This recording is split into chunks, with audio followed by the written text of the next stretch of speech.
Hello everyone and welcome back to Nate the Hoof Guy.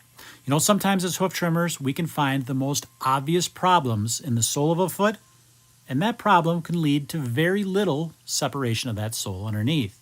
And other times, we can find a minor defect in that white line can lead to a huge area of separation. That's exactly what we've got here. Not a very big crack in this white line, but what's underneath, well, that's a different story.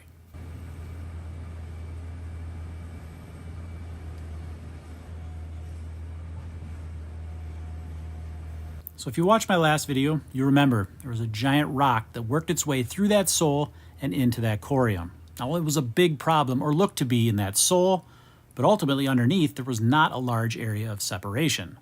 Now in this case, small crack in that white line, there's going to be a big area of separation. Now why is that? Why do those things happen? Well, it comes down to two variables primarily: the amount of corium disturbed and the duration of time since the insult happened. Now the corium disturbance part, well, that makes perfect sense, right? But why the duration? Why would that affect the amount of separation there is? Well, the separation is happening as the cow's natural way to try to deal with this problem on their own. By releasing that sole, that is giving space for that lesion to try to heal on its own. That's how this would heal naturally.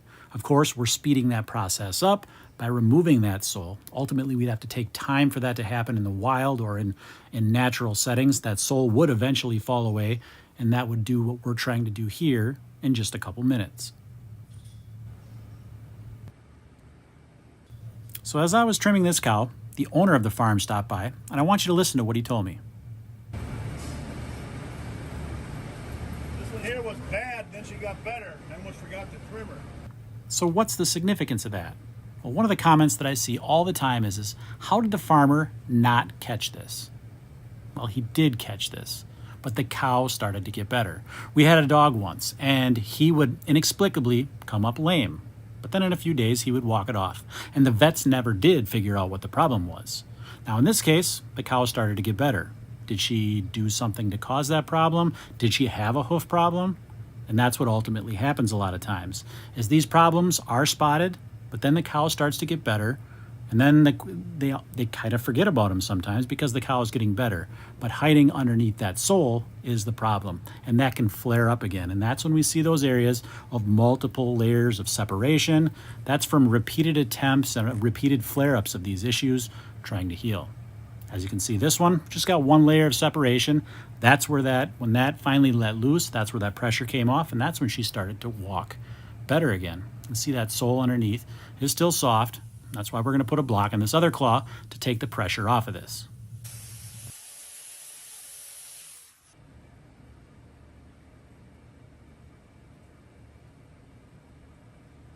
I got a little carried away with the amount of glue I put on this one, so I'm going to trim that away with my knife while it's still soft.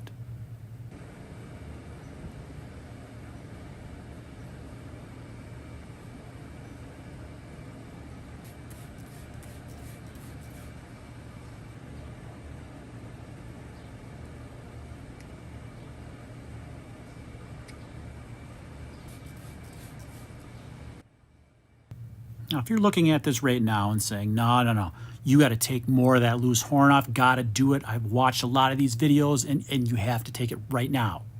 Wait 1 second here. You saw how soft that sole was underneath, right? If this block comes off, I need that there to protect that claw. As you'll see, when I remove that now, 27 days later, it heals perfectly fine, leaving that on there.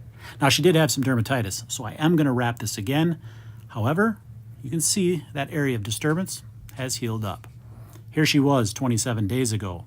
Obviously still some discomfort. Today, walking much better. As always, guys, thanks for watching, and we will see you all on the next one.